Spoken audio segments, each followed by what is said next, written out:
Hello and welcome to Khan's Tech Lab. In today's session, we will understand a few things about database objects. So, what exactly are database objects? They are structures within a database and they are used to store, to retrieve, and to manage data. There are numerous database objects across the databases, but there are a few common objects which can be available across the databases. They are tables, views, indexes, stored procedures, and functions.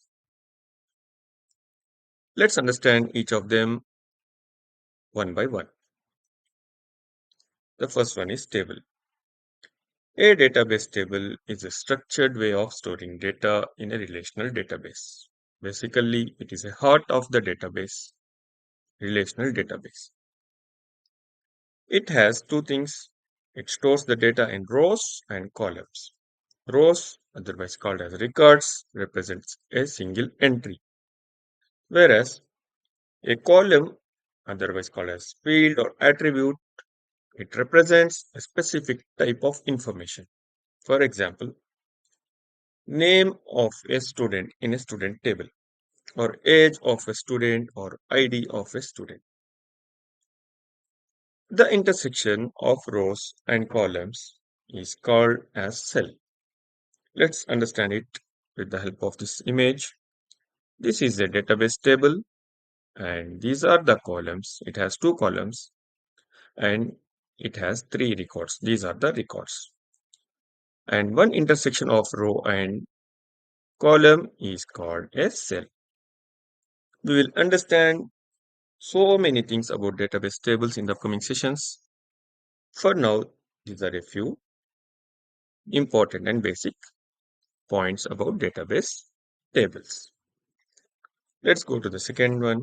The second database object, which is view. Database view is also like a table, but it is like a virtual table in the database.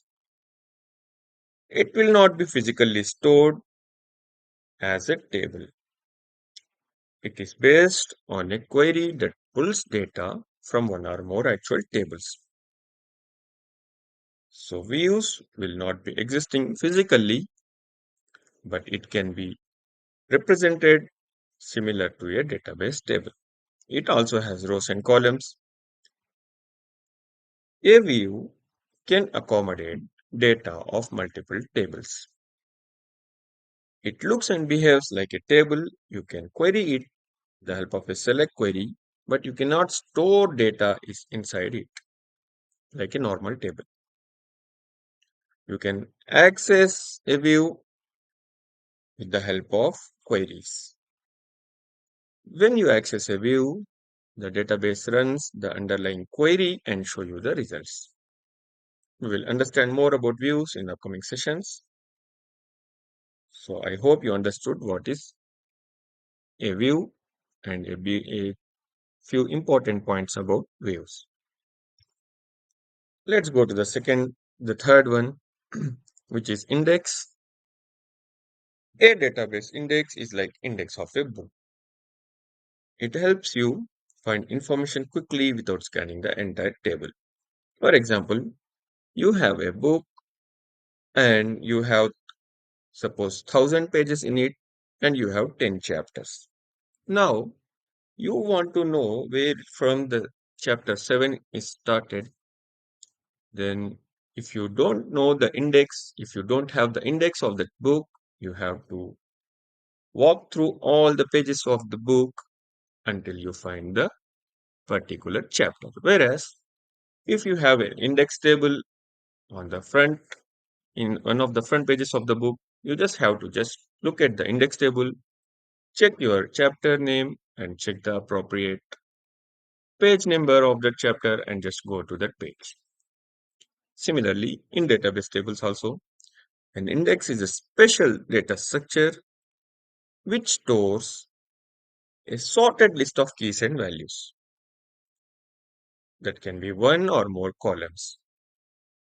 with a few pointers to the corresponding rows. For example, you are trying to fetch the name records. The records based on the name, you can create the index based on the name. And you can directly go to the index without going through all the records of the table. We will understand more about the indexes in the upcoming sessions. Let's come to the next one, the stored procedure. It is a set of SQL statements that is written, already pre-written and saved and stored in the database. It is already stored in the database, so it can be executed whenever it is needed. It is like a function or method in the program. For example, in Java, you have some functions and methods you write to access them. Same way it is for databases. The next object is function. A database function is also like a database stored procedure. A function is a predefined or user-defined program. It can also stores in the database and performs specific task, and it can return a value. There are a few differences between the functions and the procedures. A function can only return one value, whereas a store procedure can return multiple values. A function cannot modify table, whereas a store procedure can modify tables. Functions can be used in SQL queries. Function store procedures cannot be used in SQL queries directly. Functions can have inputs, input parameters, whereas store procedures can have both input and output parameters.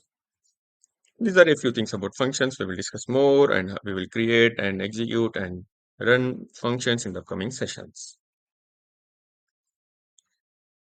Finally, the summary is database objects makes databases efficient, they make them secure, they make them manageable, and they are very essential for structured data operations. Hope you understood the concept.